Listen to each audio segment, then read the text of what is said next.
cannot even believe I'm about to tell the story. Oh my gosh, I'm so embarrassed.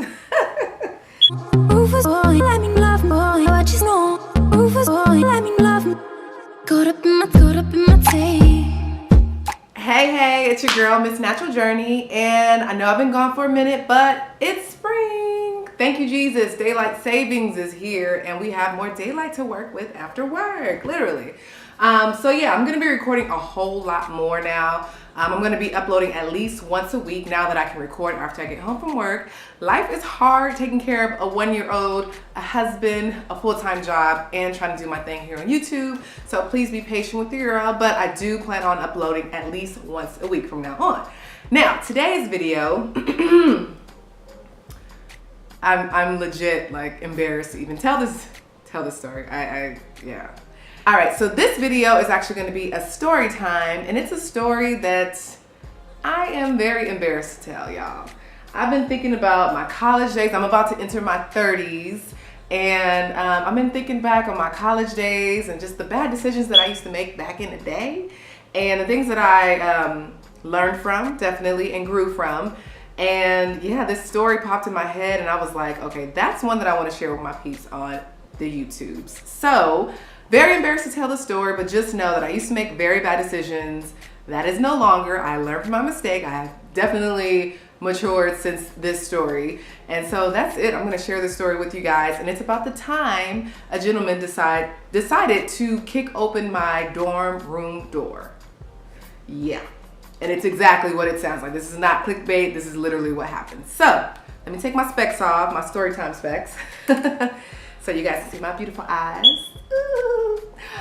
So yeah, let me give you guys a little bit of preface. I was born and raised in the city of Compton, California. No, I've never been shot. I have seen people get shot, and I will share some of those stories with you guys at a later date.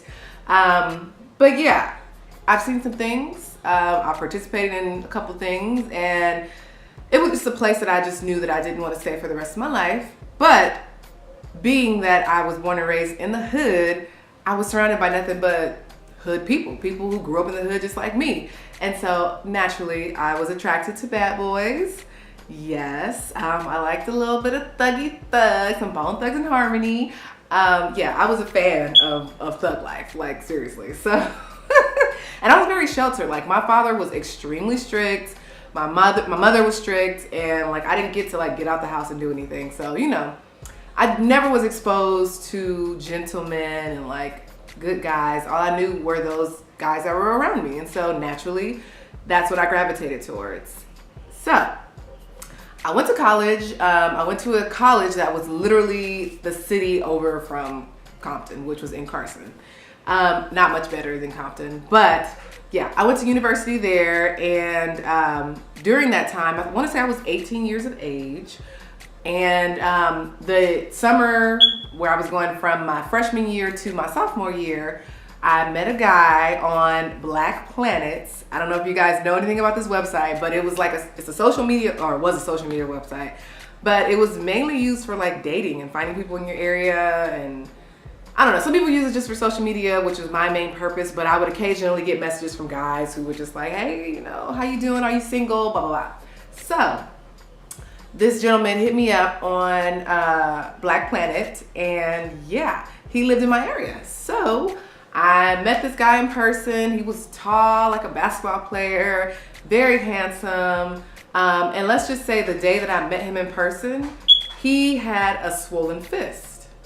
Reason being is he had punched the window of his baby mother's car. Strike one and strike two. Why are you punching windows to your baby mother's car? Mind you, he was about 20, and I mean, no shade to anybody out there who has a baby mother. I mean, none whatsoever. But I just should have known that there was something fishy about that situation. Like, obviously you don't get along with your baby mother, and it's to the point where you're punching her window. Like, what? But I didn't know any better. I didn't know any better. Or I didn't do any better. I knew better, but I didn't do better. So I met this gentleman in person. His fist was extremely swollen. And yeah, I should have known there. I should have just walked away, but I did not. I entertained this gentleman and made him think that he was someone special to me when in reality he was not. He was just, you know, a guy that I hung out with occasionally, and he was cool. So we began to like talk, and I would come around his family a little bit, and I just knew that he was not the one for me. Like I knew better. Like I said, I knew better, so I tried to do better and tried to just, heighten my standards as far as the guys that I was entertaining and guys that I would give a chance. And yeah, he just wasn't the one. So he didn't really get the hint when I stopped calling him and stopped texting him.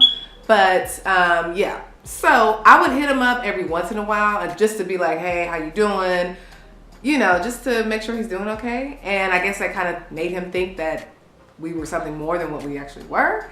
And that was my fault, being too nice. So, so fast forward to my second year in college. We had a dorm room where it was like an apartment. It wasn't just one room. There were 3 bedrooms, a kitchen, a living room, a dining area, like the works. And so I had 3 roommates. I want to say 2 to 3 roommates. One was my good friend who I had known since high school, and the other is a friend that's like my closest friend now.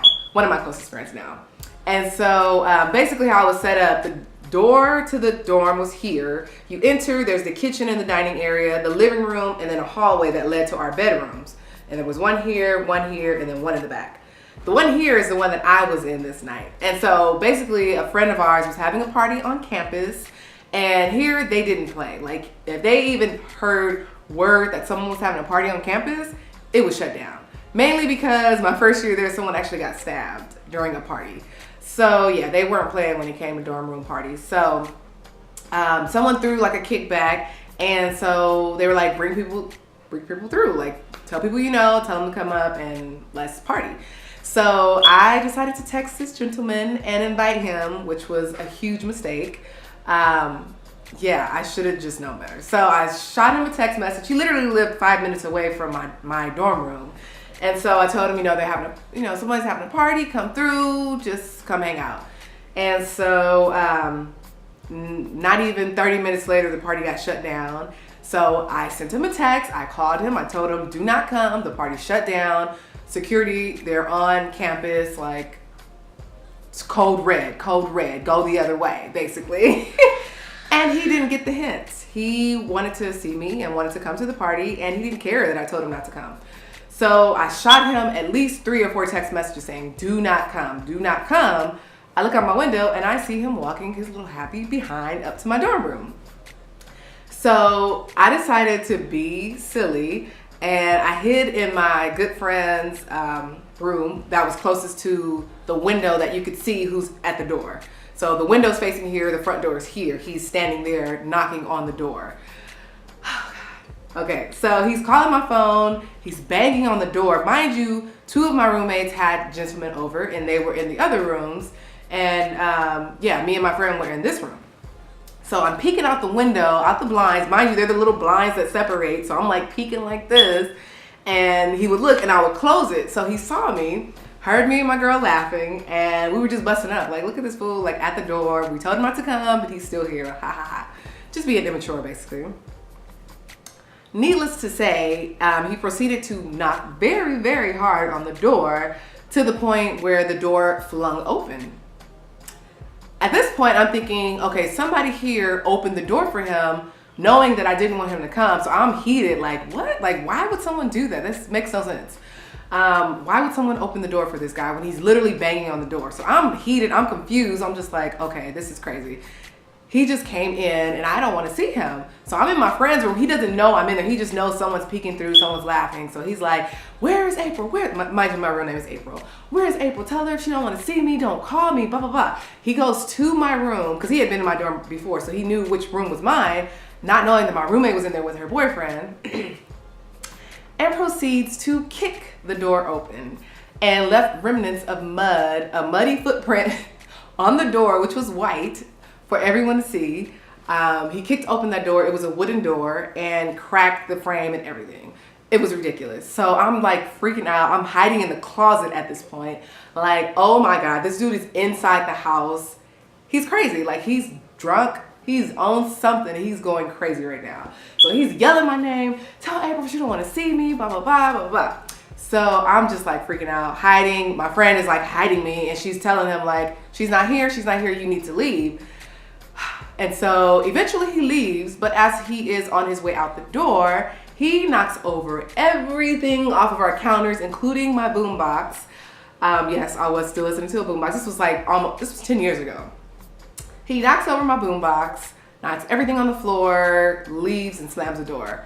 I am livid at this point. I'm scared, mind you. I'm scared because I'm like, I don't know where this came from. But I'm starting thinking in my head, like when I met him, I knew that he had anger in him that I should have avoided. But being me, I didn't do that. So, yeah, he knocked over everything and left. And so my next door neighbor came over and they were like, what just happened? We heard someone banging on the door. What's going on? Are you guys okay? And we're like, yeah. Everyone came out the rooms. All the gentlemen that were there came out the room finally after this guy left. No one came out the room to say, you need to leave, other than my friend who's a female. But that's neither here nor there. They finally came out after he left and proceeded to ask me what happened. Like, who's this dude? Why is he banging on the door? Blah, blah, blah. So I explained to them, I told him not to come. He decided to come anyway, and I didn't want to see him. And when I saw that he was getting angry, I decided to like not come out the room and to basically hide. And so my brother actually went to that college too. He was a year ahead of me. And so word got back to him that a gentleman had kicked open my door. And he called me the next day like, what's up? Like, why didn't you tell me about this? And so basically the guy left. I ended up calling him and going off. Like at this point, I'm like raging. Like, what are you thinking? Like, why would you do this? You about to pay for all the damages that you did to my dorm room, because I actually started lying at this point. I said, you're gonna pay for all the damages because the RA just came over, saw that you broke our door. And oh, and mind you, he actually, no one opened the front door for him. He was hitting the door so hard, and this is a heavy door, that it flung open. It was locked, it flung open. Crazy. So I just told him, like, you're paying for all damages. I was a broke college student, okay? So I wouldn't hustle people out of money, but I saw the opportunity and I seized it to get some coins out of the situation. I was a broke college student, y'all. Do not judge me for this. So I told him $300. Mind you, I'm so silly, I could have said more and he would have given it to me. I said, yeah, I have to pay $300 for the damages to my radio, to the doors, to my bedroom door that you kicked open, blah, blah. Mind you, I never had to pay anything for that, thankfully. I put that money towards bills, and he brought the money the next day. I met him out on the street with a friend. He gave me the cash, and that was the last time I'd ever spoken to him. So, lesson learned. Do not mess with bad boys, y'all. If you are a young woman watching this and you see red flags from the beginning, that it's not cute. You can't be like, oh, he's feisty, he can fight for me, he'll protect me. No. That's not how the real world works. So, like I said, lesson learned. I made a lot of bad decisions as a young woman, and I plan to share a lot of the stories with you guys, just so that you can learn from it, since I learned from it. But yeah, it was crazy. I'm so embarrassed that I even told that story. But like I said, I learned, I lived, I learned, and I did better, and that's it. So be sure to like this video if you enjoyed it, subscribe to my channel, turn on your notifications, which is that little bell down below. And like I said, I'll be uploading at least once a week. That's the baby. I'll be uploading at least once a week, and I'm gonna be uploading some more mommy videos, so be sure to stay tuned. And until next time, peace.